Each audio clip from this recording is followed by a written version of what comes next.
नमस्कार साथियों, स्वागत है आप सभी का।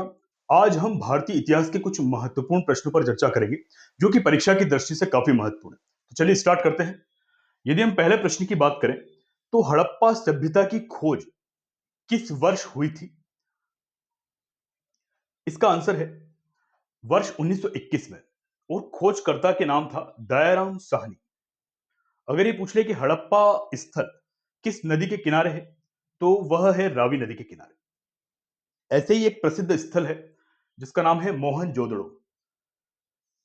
अगर प्रश्न आ जाए कि मोहनजोदड़ो की खोज किसने की और किस वर्ष हुई, तो 1922 में राखल दास बैनर्जी द्वारा मोहनजोदड़ो स्थल की खोज की गई। अगर नदी पूछ ले, तो यह सिंधु नदी के किनारे बसा है। ये दोनों एक प्रसिद्ध सभ्यता से जुड़े हुए हैं, जो कि काफी सुनियोजित थी उस काल की। और ब्रिटिश शासन के दौरान खोजकर्ता के रूप में दयाराम साहनी और राखलदास बनर्जी को इसके अवशेष मिले, और यह सभ्यता सभी के बीच में आ पाई। चलते हैं अगले प्रश्न की ओर। सत्यमेव जयते शब्द किस उपनिषद से लिया गया है? देखिए, जो वेद हैं उनके अंतिम में उपनिषद लिखे गए, इसलिए इन्हें वेदांत भी कहते हैं। और जो प्रसिद्ध भारत का राष्ट्रीय आदर्श वाक्य है सत्यमेव जयते, यानी कि सत्य की ही विजय होती है, यह लिया गया है मुंडकोपनिषद से। और इसी उपनिषद में यज्ञ की तुलना टूटी हुई नाव से भी की है, कि यज्ञ या अन्य कर्मकांड के चलते भव सागर को पार नहीं किया जा सकता, है ना। चलते हैं अगले प्रश्न की ओर। प्रथम बौद्ध संगीति का आयोजन किसके शासन काल में हुआ? देखिए, बुद्ध के पश्चात उनकी जो भी उपदेश या रचनाएं थी, उनके संकलन के लिए इस बौद्ध संगीति का आयोजन किया गया था। और यह उस समय अजात शत्रु, जो प्रथम बौद्ध संगीति थी, अजात शत्रु के काल में 483 ईसा पूर्व में राजगृह में आयोजित की गई थी। और जो राजा था अजात शत्रु, जो कि हर्यक वंश का राजा था, उसके संरक्षण में की गई थी। इसकी अध्यक्षता महाकश्यप ने की थी। तो ये प्रश्न बनते हैं कि प्रथम बौद्ध संगीति का आयोजन किसके शासनकाल में हुआ? तो अजात शत्रु के शासनकाल में, और जो अध्यक्ष थे महाकश्यप थे। चलते हैं अगले प्रश्न की ओर। भारत का नेपोलियन किसे कहा जाता है? देखिए, भारत का नेपोलियन समुद्रगुप्त को कहा जाता है। यह गुप्त वंश के एक प्रसिद्ध शासक थे, जिन्होंने कई क्षेत्रों पर अपना अधिकार प्राप्त किया था। इसलिए प्रसिद्ध इतिहासकार वी ए स्मिथ ने इन्हें अपनी सैन्य विजयों के कारण भारत का नेपोलियन कहा। नेपोलियन बोनापार्ट, जो कि यूरोप यानी कि फ्रांस का एक ऐसा शासक था जिसने अपने शासनकाल में कई युद्ध जीते और एक बड़े क्षेत्र पर अधिकार किया। तो इसी वीरता या युद्ध नीति के चलते जो प्रसिद्ध इतिहासकार है वी ए स्मिथ, उन्होंने समुद्रगुप्त को भारत का नेपोलियन की संज्ञा दी। चलते हैं अगले प्रश्न की ओर। प्रसिद्ध पुस्तक इंडिका के लेखक कौन है? देखिए, ये काफी फेमस प्रश्न और कई बार पूछा गया है। मेगास्थनीज इंडिका के लेखक हैं, और ये आए थे उस समय चंद्रगुप्त मौर्य के दरबार में।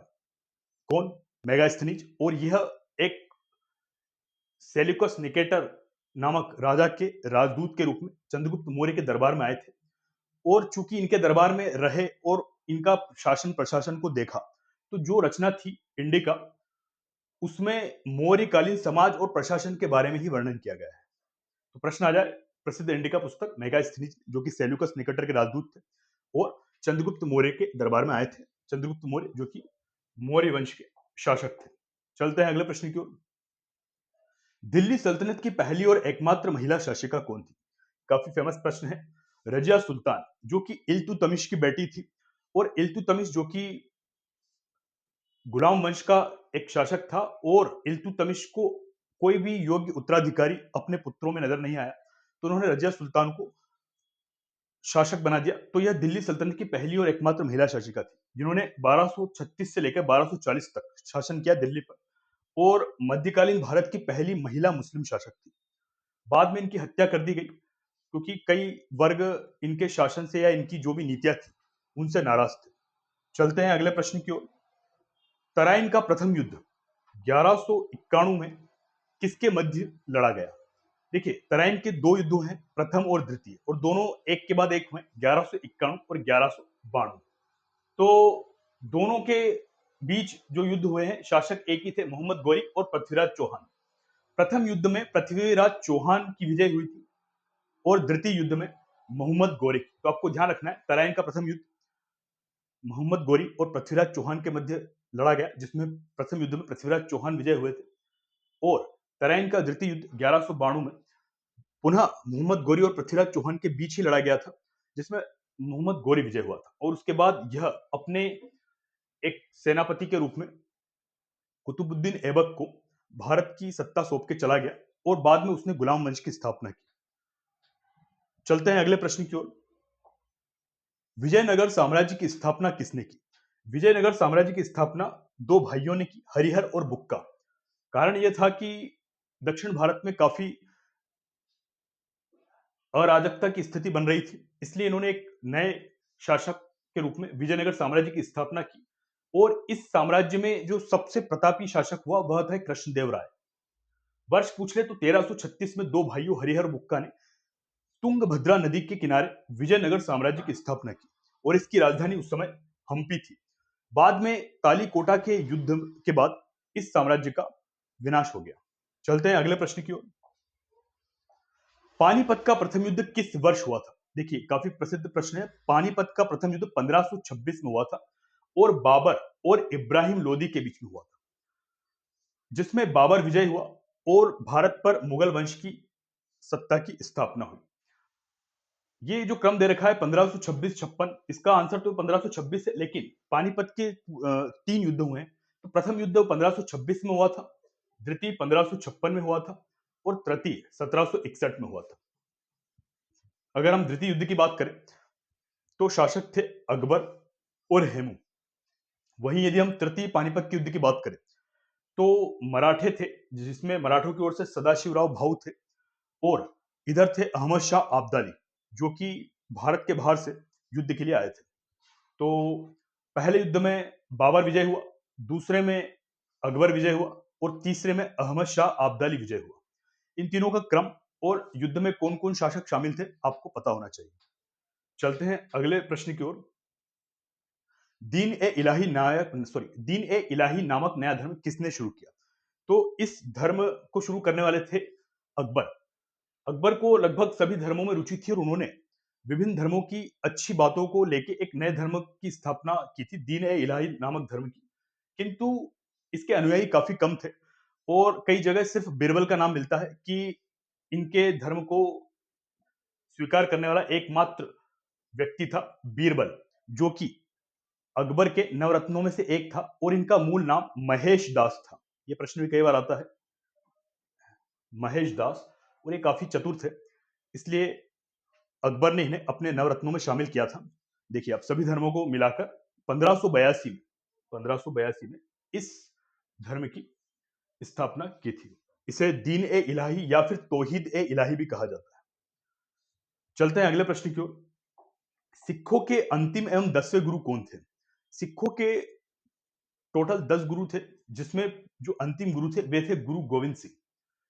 जो 10वें और अंतिम मानव गुरु थे, उन्होंने 1699 में खालसा पंथ की स्थापना की थी। प्रथम गुरु आ जाए तो गुरु नानक देव, जिन्होंने सिख धर्म की स्थापना की। चलते हैं अगले प्रश्न की ओर।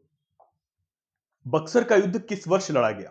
देखिए, बक्सर का एक प्रसिद्ध युद्ध है, क्योंकि इसके बाद अंग्रेजी सत्ता का भारत पर एक स्थायित्व मिल गया था उन्हें। यह हुआ था 1764 में।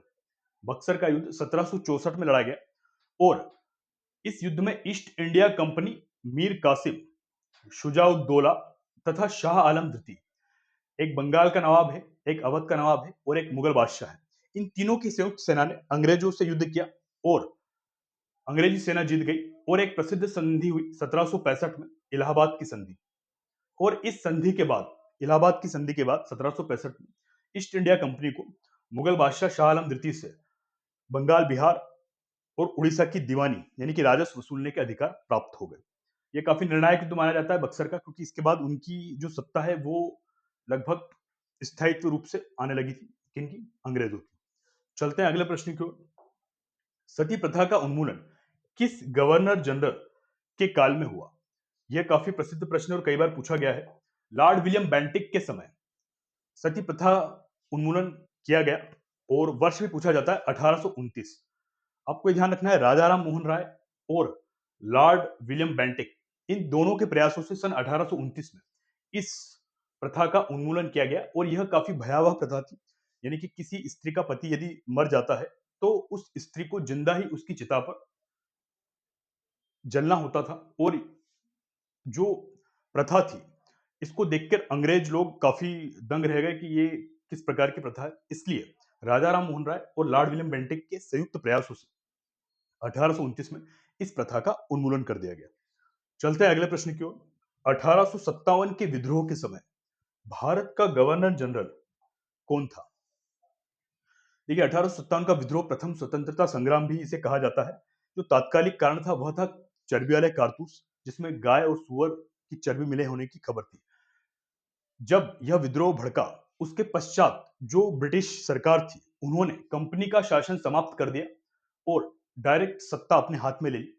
तो गवर्नर जनरल जो पद था उसको समाप्त करके फिर वायसराय वाला पद कर दिया। और चूंकि उस समय लॉर्ड कैनिंग ही भारत के गवर्नर जनरल थे, तो जब ये पद आया तो लॉर्ड कैनिंग ही प्रथम वायसराय भी रहे हुए। देखिए, भारत के प्रथम वायसराय भी बने। तो प्रश्न आ जाए, भारत के गवर्नर जनरल या वायसराय कौन थे? तो लॉर्ड कैनिंग उस समय। तात्कालिक कारण आपको बताइए, चर्बी वाले कारतूस, मंगल पांडे और रानी लक्ष्मीबाई, ये सब इसी विद्रोह से जुड़े हुए हैं। चलते हैं अगले प्रश्न की ओर। कभी डिटेल में इस पर चर्चा करेंगे हम, 1857 की क्रांति। अगला प्रश्न है, भारतीय राष्ट्रीय कांग्रेस की स्थापना कब और किसके द्वारा की गई? तो इसका आंसर है ए ओ ह्यूम, सन 1885। 28 दिसंबर 1885 ए ओ ह्यूम, यानी कि एलन ऑक्टेवियन ह्यूम इनका पूरा नाम है। ये एक ब्रिटिश अधिकारी थे, सेवानिवृत्त। इनके ही द्वारा भारतीय राष्ट्रीय कांग्रेस की स्थापना हुई और जो प्रथम अध्यक्ष थे वे थे व्योमेश चंद्र बैनर्जी। देखिए, स्थापना के साथ ही आजादी तक इसके हर वर्ष अधिवेशन हुए हैं और हर वर्ष अधिवेशन के चलते कहीं ना कहीं अध्यक्ष बनने की एक प्रथा भी रही है। तो पहले अध्यक्ष थे व्योमेश चंद्र बैनर्जी। चलते हैं अगले प्रश्न की ओर। गीत गोविंद के रचयिता कौन है? तो गीत गोविंद पुस्तक के रचयिता जयदेव हैं, जो कि 12वीं शताब्दी के एक लेखक हैं, जो बंगाल के सेन वंश के शासक लक्ष्मण सेन के दरबारी कवि थे। और इस पुस्तक में उन्होंने कृष्ण भगवान और राधा माता जी के विषय में बहुत अच्छी और सुंदर रचनाएं की है। चलते हैं अगले प्रश्न की ओर। जलियांवाला बाग हत्याकांड कब घटित हुआ? तो इसकी डेट थी 13 अप्रैल 1919। एक एक्ट था, रोलेट एक्ट। इस एक्ट के विरोध में शांतिपूर्ण सभा इस बाग में चल रही थी और उसी समय जनरल डायर या जनरल रेजिनाल्ड डायर आया और उसने बिना कोई पूर्व सूचना के गोली चलाने का आदेश दे दिया, जिसके चलते सैकड़ों लोगों की जानें गई।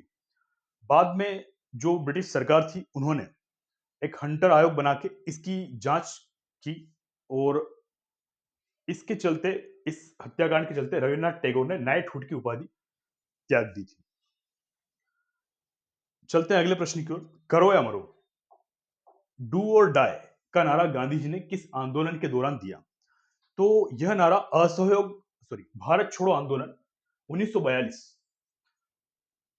यह आंदोलन गांधी जी का था और गांधी जी ने इस आंदोलन का एक प्रसिद्ध नारा करो या मरो, डू और डाई। कारण यह था कि वह चाहते थे कि बस अंग्रेजों को देश को आजाद कर देना चाहिए, क्योंकि सेकेंड वर्ल्ड वॉर भी अंतिम रूप में चल ही रहा था। और लास्ट में बॉम्बे के ग्वालियर टैंक मैदान से उन्होंने अपना आंदोलन भारत छोड़ो स्टार्ट किया और यह प्रसिद्ध नारा दिया।